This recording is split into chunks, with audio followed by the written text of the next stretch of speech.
In this video, you're going to learn how to shed your blues scale in the key of C. I'm also going to put you onto a formula that helps you learn how to play your blues scales in every single key signature. I have a really cool exercise where you practice the scale over chords in the left hand. If you've been tuning into my tutorials, you know I'm a very big fan of making your exercises musical. There's a lot of repetition involved when you're learning how to play an instrument and when you're training your craft. And the best way to get through these mundane repetitions is to create harmony. You want to feel inspired as you are drilling, and so I'm all about creating that musical moment for you even during the times when you are drilling your exercises and getting your reps in.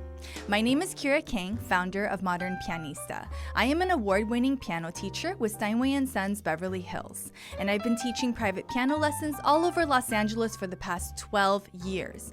More importantly though, I'm a singer-songwriter, producer, and a recording artist, and I understand firsthand what it feels like to be inundated with information but unable to apply it to the context of your favorite songs or your goals.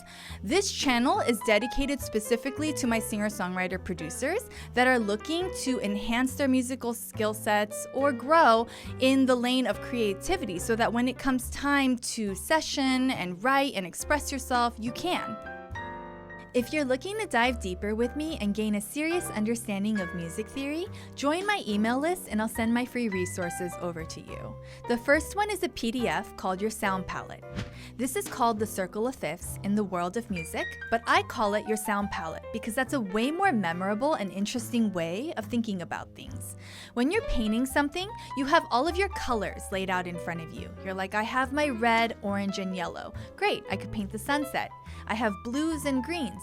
Awesome, I could paint the ocean.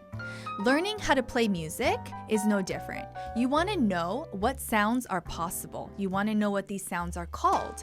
You want to know that your scales and chords are leading to something else than just repetitions, than just drills and exercises. You want to see how it fits into the grand scheme of things. This is why this diagram is so important. I don't care if you're 5 or 50, or an amateur or a pro. Everyone must start out with a sound palette.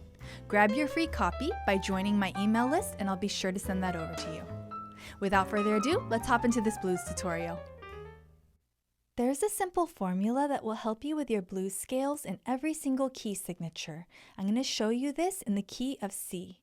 We have 1, flat 3, 4, sharp 4, 5, flat 7, 1. Again, 1, flat 3, 4, sharp 4, 5, flat 7, 1. With your notes, this is derived off of your C minor scale. We have C, E flat, F, F sharp, G, B flat, C. Finger numbers 1, 2, 3, 4, 1, 2, 3. On the way down, 3, 2, 1, cross 4, 3, 2, 1. 1, 2, 3, 4, 1, 2, 3, 2, 1, 4, 3, 2, 1. If you want to do more than one octave, which is really fun to do once you get the hang of it, we have 1, 2, 3, 4, 1, 2. And instead of finishing with your 3 on C, you're going to put your thumb under and start the next scale. 1, 2, 3, 4, 1, 2. And again, 1, 2, 3, 4, 1, 2, 3. Let's stop here because I'll probably be out of frame if I don't. So 3, 2, 1, 4, 3, 2, 1. And then you cross 2 here. 2, 1, 4, 3, 2, 1, 2. 1, 4, 3, 2, 1. So if you want to do 3 octaves like I just did, 1, 2, 3, 4, 1, 2, 1, 2, 3, 4, 1, 2, 1, 2, 3, 4, 1, 2, and then finish here. 3, 2, 1, 4, 3, 2, 1, 2, 1, 4, 3, 2, 1, 2, 1, 4, 3, 2, 1.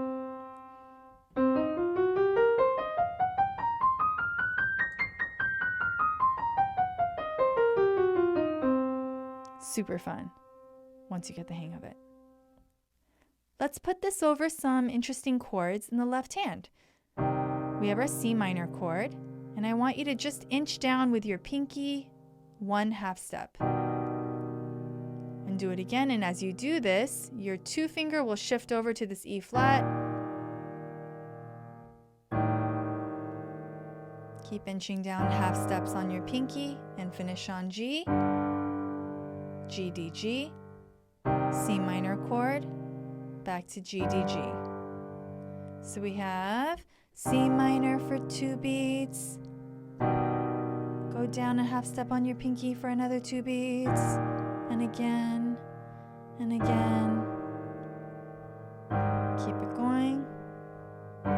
G, D, G, C minor, G, D, G. Let's put the hands together.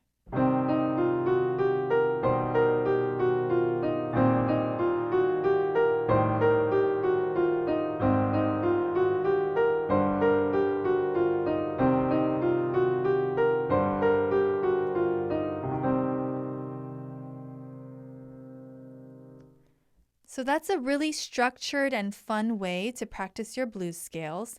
Obviously, the point of blues scales is to be able to venture out of the scale, be able to use these really interesting bluesy notes,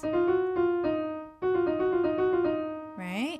That's the interesting part. So I encourage you to improvise once you feel comfortable enough to do so. First step is getting the octave down, and then possibly doing more than 1 octave.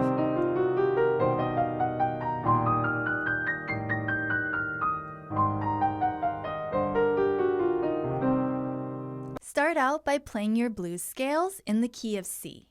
Try it in your right hand and do an octave.